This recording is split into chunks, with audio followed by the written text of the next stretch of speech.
Évasion à la prison de Brest, évasion d'un détenu radicalisé. On va vous en dire plus avec Dominique Rizet.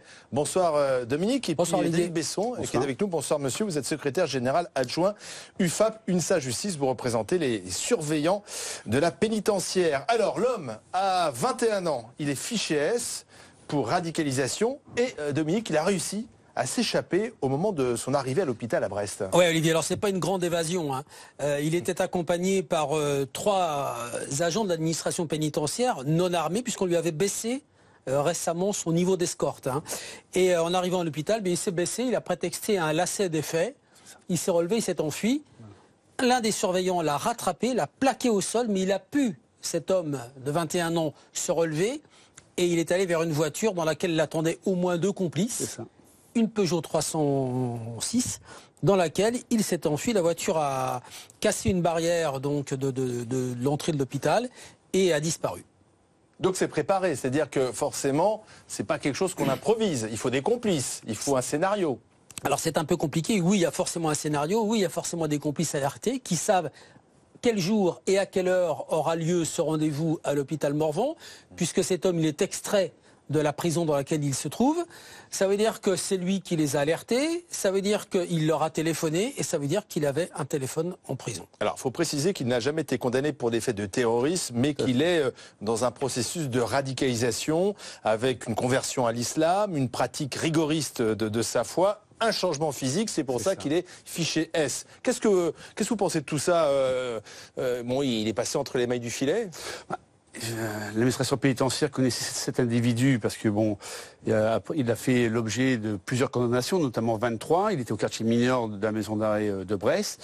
Il était détenu dans cet établissement et on connaissait pertinemment qu'il avait un lien avec l'islam politique, d'autant plus que c'était pas secret. Il avait plusieurs comptes Facebook où il tenait des propos nauséabonds.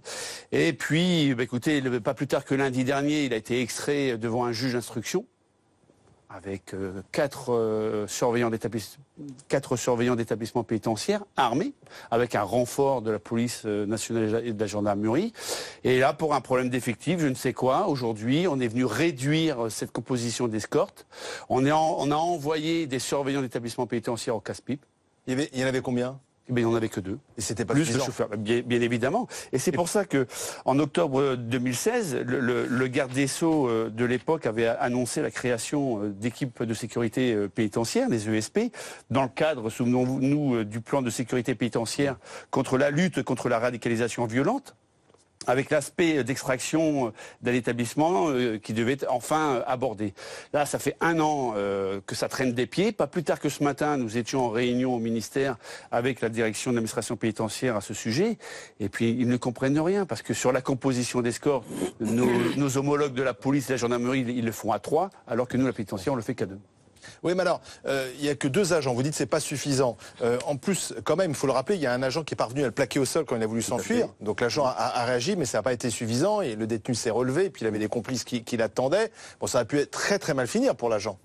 Oui, mais bien évidemment que ça aurait pu mal finir. Mais si déjà la composition d'escorte aurait été composée comme il se devait être en escorte 3, d'accord, être un minimum à 3 et d'autant plus être armé, eh bien les agents... Ils ne sont pas armés. Non, ils n'étaient pas armés aujourd'hui.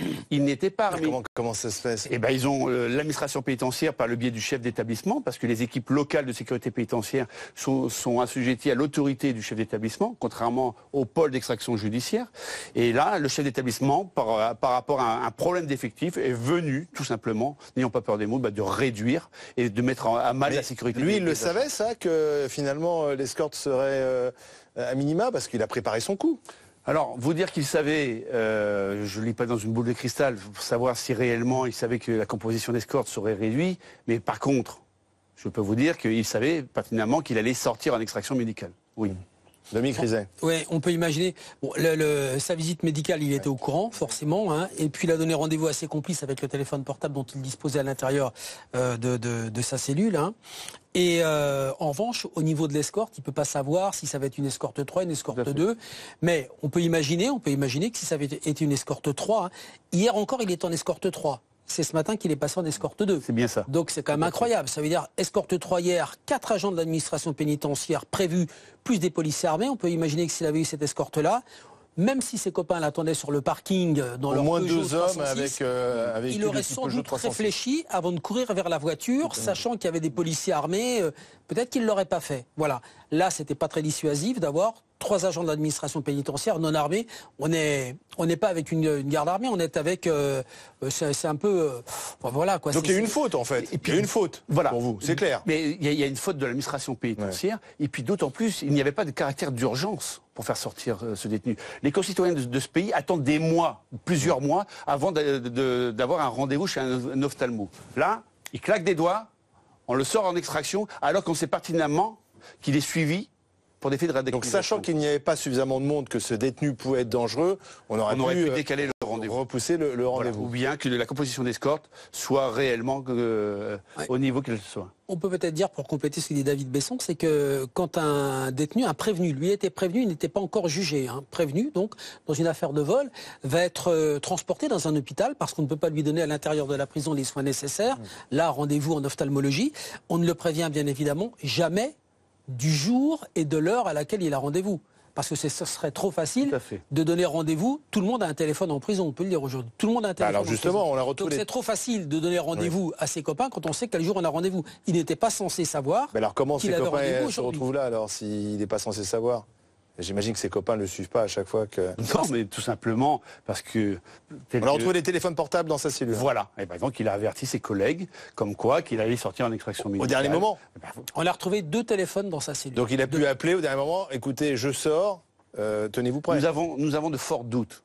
Et au niveau local et au niveau régional de la direction interrégionale des services pénitentiaires de Rennes, comme quoi qu'il y a une faute professionnelle, une double faute professionnelle, d'une part de l'administration pénitentiaire par rapport à la composition de cette escorte, et ensuite par rapport à l'information qui a certainement dû être divulguée par le service médical, lui informant de son extraction chez l'ophtalmo. Comprenez, s'il a des téléphones dans sa cellule et qu'il ne sait pas quel jour ni à quelle heure il va être transféré ou emmené à l'hôpital, ça lui sert à rien d'avoir des téléphones.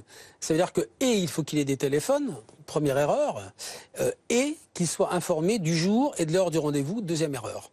Une complicité alors? Tout à fait. Parmi les surveillants? Non, une complicité, vous savez pertinemment, tel qu'on se le disait sur votre plateau en janvier dernier, c'est que les détenus en établissement pénitentiaire, lorsqu'ils ont le parloir, ils n'ont pas ils ne sont plus fouillés comme auparavant et tout. Et la maison d'arrêt de Brest fait l'objet aussi de ce qu'on appelle l'envoi de missiles, des jets d'objets au-dessus. Et donc voilà, les téléphones, on sait pertinemment, c'est pas un secret de polichinelle, les téléphones rentrent de partout. Et d'autant plus que ce gouvernement ne comprend rien. D'autant parce que il y a une commission d'enquête. La garde des Sceaux voulait même finalement légaliser en quelque sorte le téléphone en prison, puisque c'est vrai que c'est très hypocrite. On dit pas de téléphone en prison, tout le monde a des portables, donc autant finalement le contrôler. Oui, mais les détenus n'en veulent pas de la téléphonie en cellule.